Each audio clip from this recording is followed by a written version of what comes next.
Varahi silver jewellery ఇప్పుడు మన Varahi silks KPHP store first floor లో 28 March hero Teja Sajja heroine Meenakshi Chaudhary చేతుల మీదుగా గ్రాండ్ ఓపెనింగ్ జరగబోతుంది. యుద్ధం వేళ ఇరాన్ ఒక కొత్త వ్యూహంతో ముందుకు వెళ్తుంది. యుద్ధ విధుల్లోకి 12 ఏళ్ల లోపు పిల్లలు కూడా రాబోతున్నారు. సో ఇప్పటి వరకు ఉన్నటువంటి లిమిట్ని కాస్త సవరిస్తున్నటువంటి పరిస్థితులు కనబడుతున్నాయి. చిన్నారులను చేర్చుకునేందుకు ఐఆర్జీసీ కూడా సిద్ధమైపోయింది.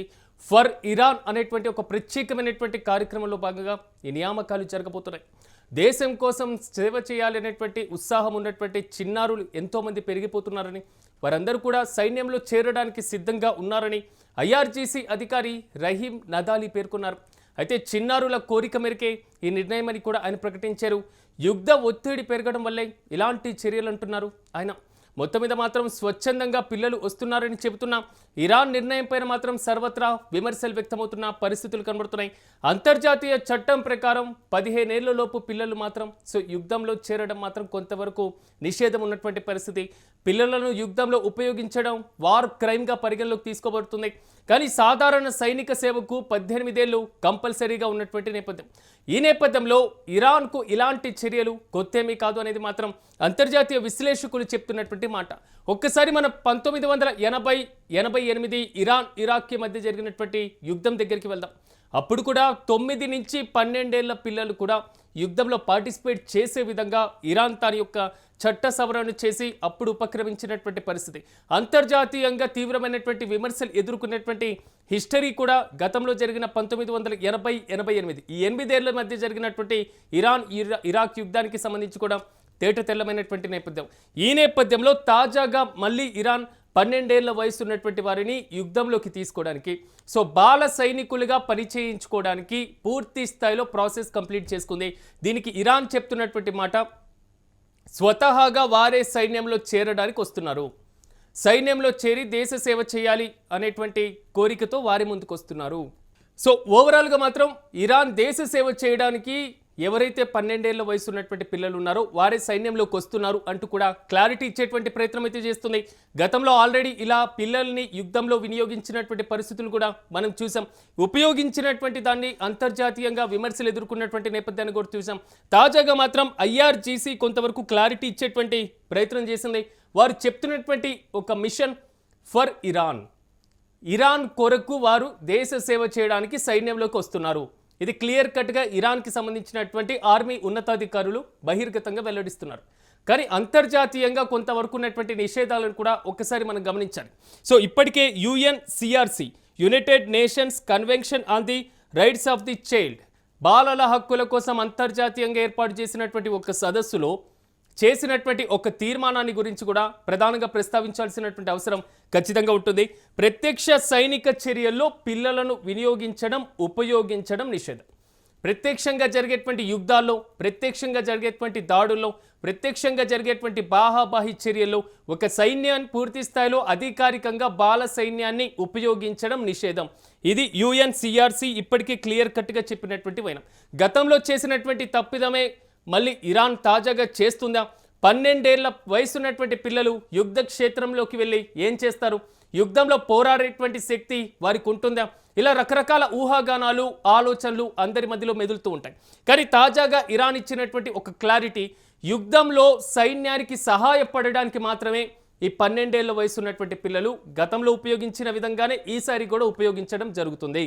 యుద్ధంలో ఆల్రెడీ సైన్యం పోరాటం చేస్తూ ఉంటుంది, ఫైట్ చేస్తూ ఉంటుంది, శత్రు దేశాల మీద దాడులు చేస్తూ ఉంటుంది. కానీ వారికి కావాల్సినటువంటి లాజిస్టిక్స్ ఏదైతే ఉన్నాయో ఆ సామాగ్రికి సంబంధించినటువంటి అవసరాలు తీర్చడం, దాంతోపాటుగా గస్తీ నిర్వహించడం, కొన్ని చెక్ పాయింట్లను నిర్వహించడం, ఇలాంటి చిన్న చిన్న పనులు ఏవైతే ఉన్నాయో ఇది 12 ఏళ్ల వయసు ఉన్నటువంటి సైన్యానికి కూడా అందుబాటులో ఉండే విధంగా, వారి శక్తికి తగినట్టు విధంగా నిర్ణయించినటువంటి విధులను మాత్రమే వీరు నిర్వహిస్తారు అనేది మాత్రం ఇరాన్ ఇస్తున్నటువంటి కొంతవరకు క్లారిఫికేషన్. ఫర్ ఇరాన్ దేశం కోసం పోరాడేటువంటి శక్తి వారిలో ఉండే విధంగా వారు స్వతహాగా ముందుకొస్తున్నారు అని ఇరాన్ ఇచ్చేటువంటి క్లారిటీలో కొంతవరకు అర్థమవుతుంది.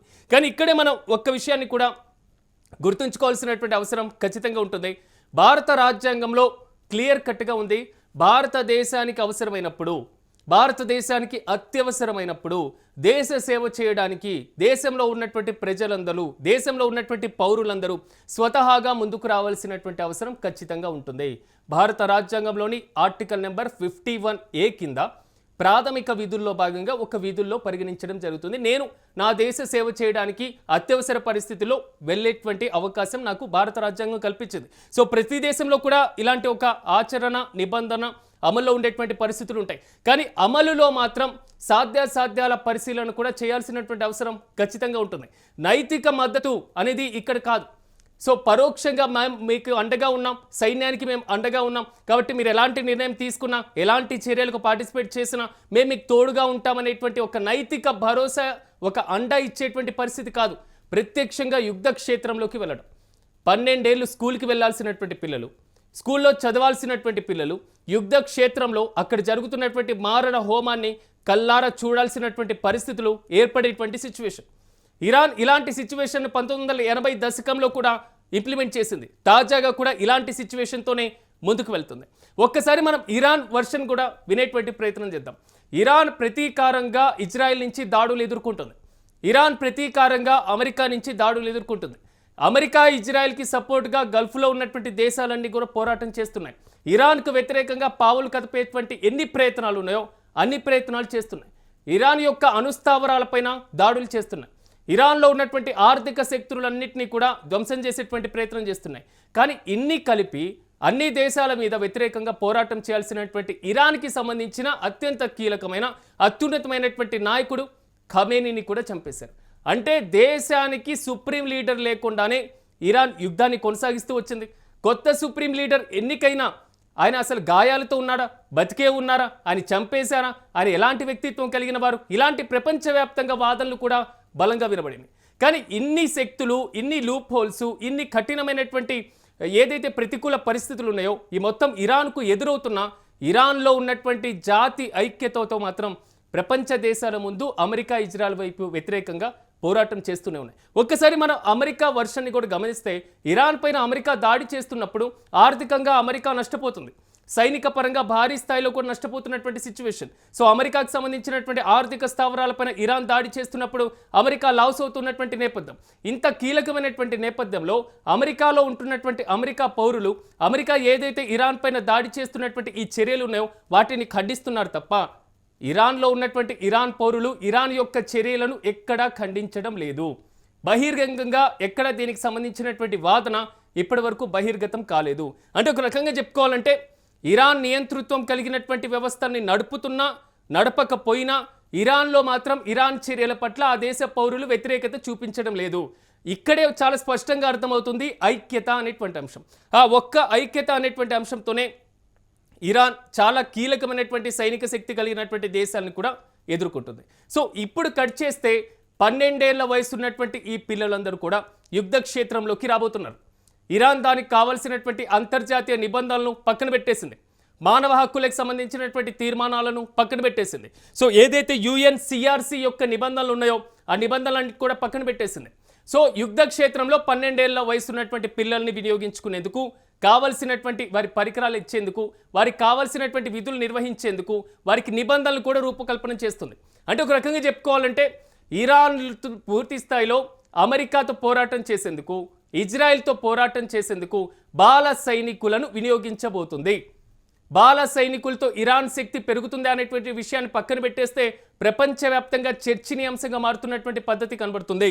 సో జాతీయ ఐక్యత అనేటువంటి విషయం పక్కన పెట్టేస్తే 12 ఏళ్ల వయసు ఉన్నటువంటి వారు కూడా ఇరాన్ నా దేశం కాబట్టి నా దేశం కోసం నేను పోరాటం చేయడానికి సిద్ధంగా ఉన్నాను, నా దేశం కోసం నేను పోరాటం చేయడానికి యుద్ధ క్షేత్రంలోకి వచ్చాను, సైనికులకి వ్యతిరేకంగా నేను పూర్తి స్థాయిలో మాత్రం అక్కడ పూర్తి స్థాయిలో అంటే ఏదైతే శత్రు దేశాలు ఉన్నాయో వారికి వ్యతిరేకంగా సైనికులకి తోడ్పాటు అందించడానికి నేను కూడా యుద్ధ క్షేత్రంలోకి వచ్చాను అనే ఒక్క మెసేజ్ను ప్రపంచ దేశాల ముందు పెట్టబోతున్నాను. అంటే ప్రపంచంలో శక్తివంతమైనటువంటి ఇజ్రాయెల్ దేశం, ప్రపంచంలో శక్తివంతమైనటువంటి సైనిక శక్తి కలిగినటువంటి అమెరికాకు వ్యతిరేకంగా 12 ఏళ్ల వయసు ఉన్నటువంటి పిల్లలు కూడా యుద్ధంలోకి దిగబోతున్నారు. ప్రపంచంలో ఎన్ని విమర్శలైనా ఎదుర్కానివ్వండి, ప్రపంచ నిబంధనలు పక్కన పెట్టేసేయండి, గతంలో అవలంబించిన దానికి ఎన్ని విమర్శలైనా ఇరాన్ ఎదుర్కొన్నటువంటి పరిస్థితి. ఇరాన్ ఇరాక్ మధ్య యుద్ధం జరిగినప్పుడు ఇదే 9 నుంచి 12 ఏళ్ల వయసు ఉన్నటువంటి పిల్లలను యుద్ధంలో ఉపయోగించినప్పుడు ప్రపంచంలో మానవ హక్కులు లేవా, సో పిల్లల్ని ఈ విధంగా కూడా వినియోగిస్తారా అనేటువంటి విమర్శలు ఎన్నో ఇరాన్ ఎదుర్కొంది. కానీ వాటి ఎక్కడిని లెక్క చేసినటువంటి పరిస్థితి లేదు. ఇక్కడ ఒక విషయాన్ని మనం క్లియర్ కట్గా అవలంబిద్దాం. అంటే ఒక రకంగా చెప్పుకోవాలంటే క్లియర్ కట్గా గమనించదగ్గ అత్యంత కీలకమైనటువంటి విషయం ఏంటంటే, ఎప్పుడైతే 1980లో జరిగినటువంటి యుద్ధం తర్వాత అప్పటి నుంచి ఇరాన్ ఒక సైనిక శక్తిగా ఎదగడానికి కావలసిన పూర్తి మార్గాలను అన్వేషిస్తూనే ఉంది. దీనికంటే ఇంకేం కావాలి ఒక దేశానికి సైనిక పరంగా? అంటే స్పష్టంగా అర్థం చేసుకోవాల్సినటువంటి విషయం ఏంటంటే, ప్రపంచంలో సైనిక పరంగా అత్యధిక బడ్జెట్లు కేటాయించినటువంటి దేశాలని మనం చూస్తున్నాం. ప్రపంచంలో సైనిక శక్తిని పెంపొందించడం కోసం భారీగా సైనికులను నియమించుకుంటున్నటువంటి దేశాలను మనం చూస్తున్నాం. ప్రపంచంలోనే అత్యంత శక్తివంతమైనటువంటి ఆయుధాలను, వెపన్స్ను, మిస్సైల్స్ను, సో ఈ శాటిలైట్ వ్యవస్థను ఈ మొత్తం రూపకల్పన చేస్తున్నటువంటి దేశాలను మనం చూస్తున్నాం. కానీ ప్రపంచంలో ఒక బాల సైనికుల్ని కూడా నియమించుకొని సో పూర్తి స్థాయిలో రక్తాన్ని చిందించడానికి మీరు కూడా సైన్యంలోకి రండి అని దేశ ప్రజలను ఉద్దేశించి చెప్పేటువంటి కంట్రీస్ చాలా అరుదుగా చూస్తున్నాం. తాజాగా ఇరాన్ సంఘటన కూడా అలాంటి పరిస్థితులే తలెత్తుతున్నాయి. కానీ పిల్లల్ని మాత్రం యుద్ధంలో ఉపయోగించడం కొంతవరకు క్లిష్టమైనటువంటి సందర్భాలను ఎదురు చేసిన సో కొంతవరకు ఇరాన్కి అలవాటయ్యేటువంటి పరిస్థితులే కనబడుతున్నాయి. ప్రపంచవ్యాప్తంగా మాత్రం కొన్ని విమర్శలు ఎదుర్కొంటున్నటువంటి సిచ్యువేషన్స్ కనబడుతున్నాయి. సో సాధారణంగా ప్రపంచంలో ఉన్నటువంటి ఒక నిబంధన ప్రకారం ఒక సైనికులుగా సేవ చేయాలి అంటే కనీసం 18 ఏళ్ళు కంపల్సరీ ఉండాల్సినటువంటి పరిస్థితి ఉంటుంది. కనీసం మెచ్యూర్గా ఉండేటువంటి పరిస్థితి ఉంటుంది. సో ఈ 18 ఏళ్ళు అనేటువంటి ఒక క్రాస్ ఏదైతే ఉందో ఆ క్రాస్ని తుంగలు తొక్కుతున్నటువంటి సిచ్యువేషన్స్ మనం చూస్తున్నాం. సో పిల్లలను యుద్ధంలో ఉపయోగించడం వార్ క్రైమ్, యుద్ధ నేరంగా మాత్రం పరిగణిస్తూ ఉంటాయి. ప్రపంచంలో ఉన్నటువంటి చట్టాలు కూడా అలాంటివి చెప్తున్నటువంటి పరిస్థితి. 15 ఏళ్ల వయసు అంటే కనీసం మన ఇండియాలో 10th క్లాస్గా మనం చూసుకుంటూ ఉంటాం. సో కనీసం 10th క్లాస్ కూడా పాస్ కాని, అంటే 8th 9th క్లాస్ కూడా చదవని, సో 7th క్లాస్కే పరిమితమైనటువంటి పిల్లలు యుద్ధ క్షేత్రంలోకి వచ్చి ఏం చేస్తారు? సో ఒకవేళ ఆ పిల్లలు అక్కడే అసూలు బాసితే సో దేశం కోసం పోరాటం చేసి చనిపోయినటువంటి యోధులుగా కానీ ఆ దేశం పరిగణిస్తుంది తప్ప కనీసం పుస్తకాలు పట్టాల్సినటువంటి చేతులతో వాళ్ళ చేత వెపన్స్ పట్టించేటువంటి ప్రయత్నం చేస్తారు. సో స్కూల్లో కూర్చోవలసినటువంటి వాళ్ళని సరిహద్దు బార్డర్స్లో కూర్చోబెడతారు. సో టీచర్స్ దగ్గర ఓనమాలను నేర్చుకోవాల్సినటువంటి పిల్లలు, సో చదవాల్సినటువంటి పిల్లలను సైన్యంలో ఉండి దేశ సరిహద్దుకు సంబంధించినటువంటి అంశాలను బోధించేటువంటి పద్ధతి చేస్తారు. సో చూడాలి, ఓవరాల్గా మాత్రం ఇరాన్ తీసుకున్నటువంటి ఈ చర్యలతో మాత్రం అంతర్జాతీయంగా కొంతవరకు విమర్శలు ఎదురవుతున్న ఆ దేశం మాత్రం ఫర్ ఇరాన్ అనేటువంటి ఒక కార్యక్రమంలో ఇది భాగంగానే అనేది మాత్రం క్లారిటీ ఇచ్చేటువంటి ప్రయత్నం చేసినటువంటి పరిస్థితి కనబడుతుంది. ఇంతకు ఇరాన్ ఈ 12 ఏళ్ల వయసు ఉన్నటువంటి వారిని సైన్యంలోకి చేర్చుకొని సైన్యంలో నియమించుకొని సైన్యం ద్వారా యుద్ధం చేయాలి అనేటువంటి ఆలోచన మీద మీరేమనుకుంటున్నారు? ఒకసారి మీరు కూడా ఆలోచించాలి. సో ఇరాన్ తీసుకున్నటువంటి ఈ చర్యలపైన మీ అభిప్రాయాన్ని కూడా ఇక్కడ తెలియజేయండి.